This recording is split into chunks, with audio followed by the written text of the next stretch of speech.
This chair is sinking in. I need to hurry up and not put all of my weight on it. Hello, welcome back to my channel. My name is Jackie Abaranta. If you're a new subscriber, welcome. I share videos on how I grow my food at home because I love growing my food at home. I've been growing my food at home for close to 9 years, so over 9 years, because my daughter is 10 years old and I started my plant life when I gave birth to her. Yeah, a few months when I gave birth to her. So I've been doing my plant life that long. So I want to share with you how I take care of common pests in my garden. Pests like snails, caterpillars, aphids. So that's what we're going to discuss in this video because these are common pests. Okay, if there are others that I see in this video, I will tell you how I get rid of them too. But I just want to show you how I easily get rid of them without having to whip out my spray bottle and spraying all the time, because who has time for that? The first thing I do is I use my hands a lot. My hands are the first tool that I have been blessed with by God. So I use my hands a lot. My fingers, I cut on sight. If I see a pest, if I see anything wrong with my plant, if I'm there to harvest or just to look at my plant or to inspect, I inspect my plant a lot. So you have to inspect your plants. Check under your leaves. You can see fresh leaves on top, but then you don't know what is going on under. So you have to check under your leaves. So if I see any pest, I just cut. Snails, I pick snails. So for snails, I come out at night to hunt for them. Some of the snails, if not all.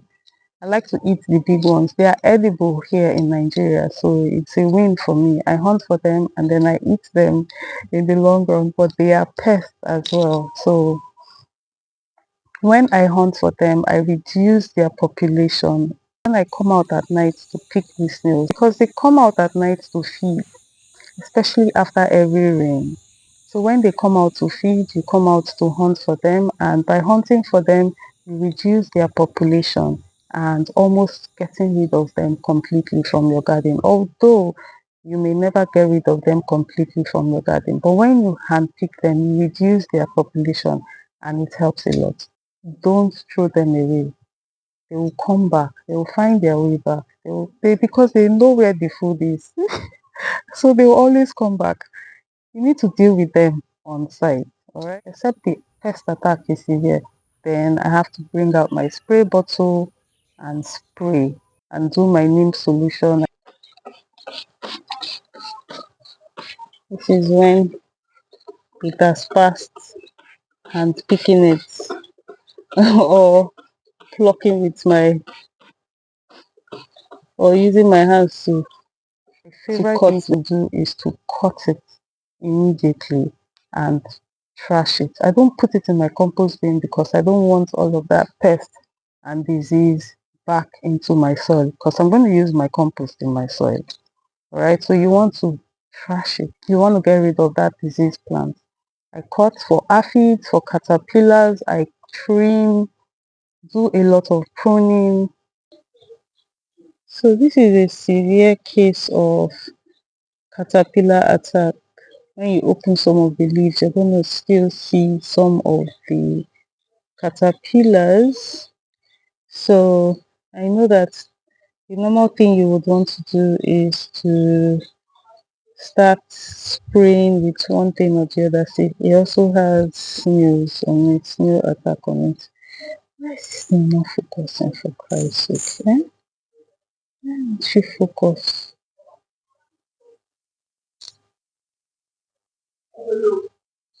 It also has some snail attack on it. Get rid of it immediately. Don't even throw it away. Okay, so I cut with my hands. I can see that the case is severe, so I'm going to need my pruner so I can do a major trim just like the other one. So but for now, so that I do not procrastinate and get carried away doing other things, I just cut immediately.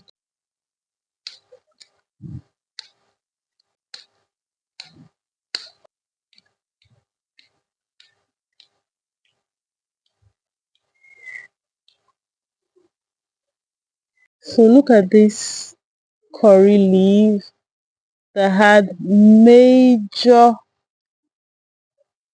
aphid and caterpillar attack. See, this one still looks like it has aphids on it. So I just cut. So this is where I cut from, and you can see how bushy and how grown it has. See how bushy and grown it is. So I notice that these leaves are turning yellow. What I will do is just to remove that part to give room for new growth, and can actually just tailor the plants to how you want it to grow. This one looks like,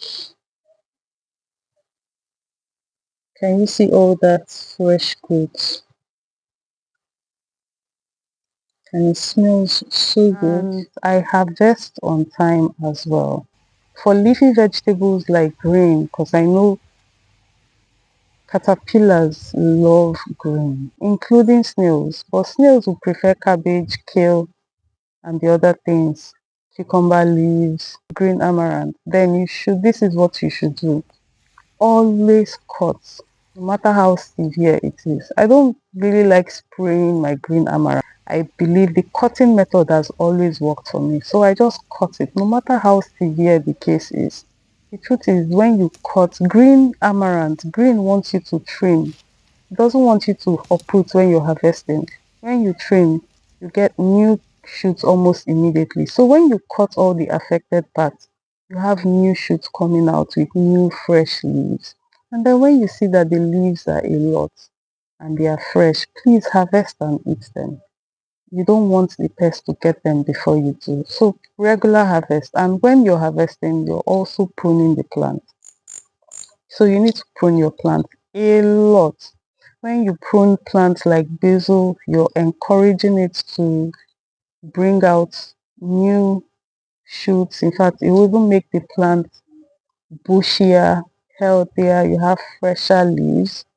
So prune your plants a lot. I rarely bring out my neem oil solution and start mixing and spraying my plants. I rarely do that, except I've seen that, oh, the situation is severe. And in some severe situations, like I always get at a particular time of the year, I always get aphid attack on my utazi. But I've learned not to spray my utazi. Just leave it alone. For some reason, something just comes and washes it away, or the leaves will wither and fall off. And then you have new growth. I've had my utazi there for over 3 years. In fact, since I moved into this place, I've had my utazi there. So that's like 4 years now, right? So yeah, so let's say that I planted it a year after I moved in here. So that's like 3 years. I've had it in that same spot for 3 years. The other thing that you need to do is to net your plants. Put a net over your plants. Sensitive plants like cabbage. Trust me, cabbage, when snails come for your cabbage, oh my god. When snails come for your cabbage, trust me, you will regret growing cabbage. So I've learned that the best way to grow cabbage to prevent pests from attacking your cabbage or kale and other sensitive plants is to net them. You can net whatever you want to net. It would prevent caterpillars from getting to your plant, you prevent snails from getting to your plant, and you just shield it basically. So netting your plants will also help. Next thing is to mulch your garden, mulch your bed. If I love to mulch my sensitive plants like my kale. Mulching helps the soil and the plants. It prevents soil from splashing under your leaves when you water or when it rains. Because when you have soil under your leaves, your plant is prone to disease. So we want to prevent that and keep the leaves fresh. For mulching, I mainly use aged sawdust. I collect lots of sawdust and just store in my garden and then let them age over time. So as they are aging, they are safe for me to use in my garden. So I use a lot of aged sawdust, and I also have where I go to pick up grasses from lawns that I know that are not sprayed with chemical. Remember, we are growing organic and we don't want any synthetic, you don't want any harmful chemical in what we are growing. I mean, what's the point of growing your own food if you're not going to grow organic? We are trying to eat clean and eat safe. So I pick up grass from lawns that I know haven't been That's some big, sprayed really or big do not grasses. spray their lawn with harmful chemicals. I use that, bring it to my garden, and I use it to mulch my plants, especially now that it is raining. You need to mulch anything that you plant. You need to mulch it because you don't want those dirt, you don't want soil splashing under your leaves now that it is raining 247. Mulching will help prevent you from getting disease attack on your plants. I don't have to spray my plants. I noticed that with spraying your plants, even when you're using organic stuff, the safest things to spray your plants, it deters beneficial bugs or beneficial insects like butterflies. They just tend to stay away from that section of your garden. Using my hands a lot, cutting with my hands or using a pruner to do a major trim has always worked for me. That is just the easiest method for me. There is nothing else that I do.